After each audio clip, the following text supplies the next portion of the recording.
بہرحال جناب والا، میں یونیورسٹی آف ایگریکلچر فیصل آباد کے سی ایس ڈپارٹمنٹ کا بے حد مشغول ہوں کہ جنہوں نے مجھ جیسے دکھی انسان کو آپ کے سامنے اپنی رکاوٹ لانے کا موقع دیا، اور ہو سکتا ہے کہ میری دکھ بھری کہانی سن کر یہاں پر بیٹھے کسی مظلوم شخص کے دل سے نکلی ہوئی دعا میری زندگی سنبھال دے۔ جناب والا، کہتے ہیں کہ شادی کا لڈو جس نے کھایا وہ بھی پچھتایا، اور جس نے نہ کھایا وہ بھی پچھتایا۔ بس کسی لڈو کے شوق نے ہمیں کم عمری میں شادی کرنے پر مجبور کیا۔ جناب والا، ایک دفعہ میری بیوی سے لڑائی ہو گئی تو وہ کہنے لگی کہ یا اللہ، اگر یہ بچے تو ایسے پڑے،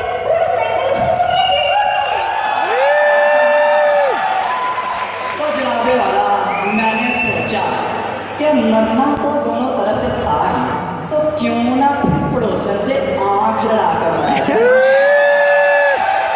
بس جناب والا، ایک دن میں اپنی پڑوسن پریتوں کے لیے بازار سے ایک بے قیمت تحفہ خرید کر لایا اور نہایت پیار و محبت کے ساتھ سے پیش کر دیا۔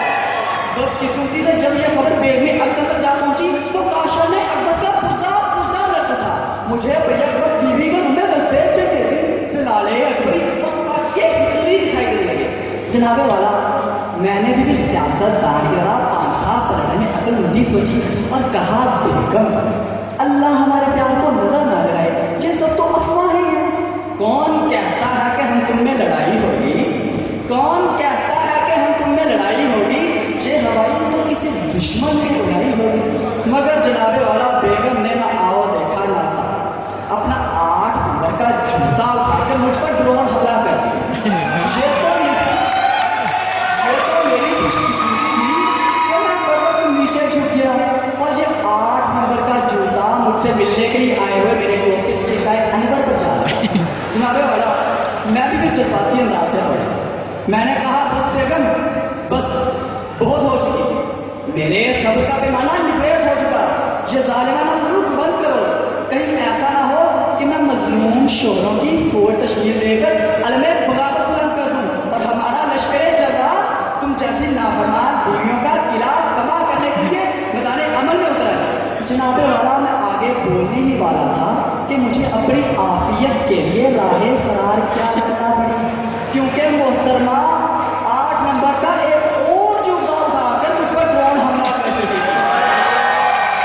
میں نے بھی بھاگتے ہوئے وہ تاریخی نعرہ بتا دیا، تم کتنے شوہر مارو گی، ہر گھر سے شوہر نکلے گا۔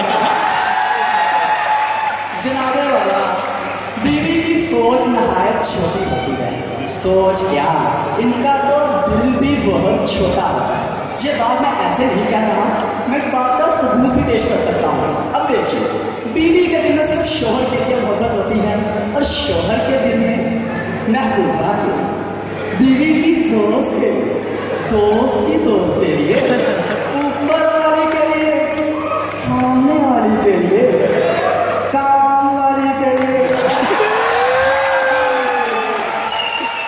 تھوڑی بہت بیوی کے لیے بھی جگہ ہوتی ہے۔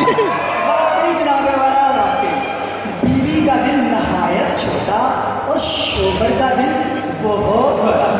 جناب والا، میں اپنی تقریر کا اختتام ایک چھوٹے سے دکھ بھرے واقعے سے کرنا چاہوں گا کہ ایک دفعہ میں اپنی بیوی کو شاپنگ کروانے کے لیے بھنڈار کر لے گیا۔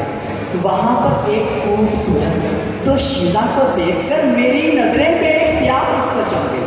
میں اسے محبوبیت کے عالم میں دیکھ رہا تھا اور دل ہی دل میں سبحان اللہ، ماشاء اللہ اور انشاءاللہ کہہ رہا تھا۔ اچانک مجھے اپنی پسلیوں کے اندر بے پناہ تکلیف محسوس ہوئی، کیونکہ محترمہ ایک ناگوار پنج باکسر محمد علی کی طرح میری پسلیوں کو نصیب کر چکی تھی۔ شاید وہ یہ کہنا چاہتی تھی، کون کہتا ہے کہ تم میں لڑائی ہوگی، کون کہتا ہے کہ تم میں لڑائی ہوگی، کہیں آنکھ لڑائی تو لڑائی ہوگی۔ جناب والا، اب ذرا انصاف کیجیے کہ جب یہاں کے سیاستدان یہاں پر کرپشن کر کے دوسرے ملک خراب ہو سکتے ہیں، جب دادی عمر کو بلا سکتی ہے، جب ایک صوبے میں 2 نظام رائج ہو سکتے ہیں، جب پشاور میں ایک دن پہلے جان نظر آ سکتا ہے، کوئی دیکھے یا نہ دیکھے، شبیر عباسی صاحب کو دیکھ سکتا ہے، تو میں کیوں نہیں دیکھ سکتا؟ چلیں چھوڑیں، یہ تو ہمارا ذاتی معاملہ ہے. اب سبھی مرد حضرات میرے ساتھ مل کر وہ تاریخی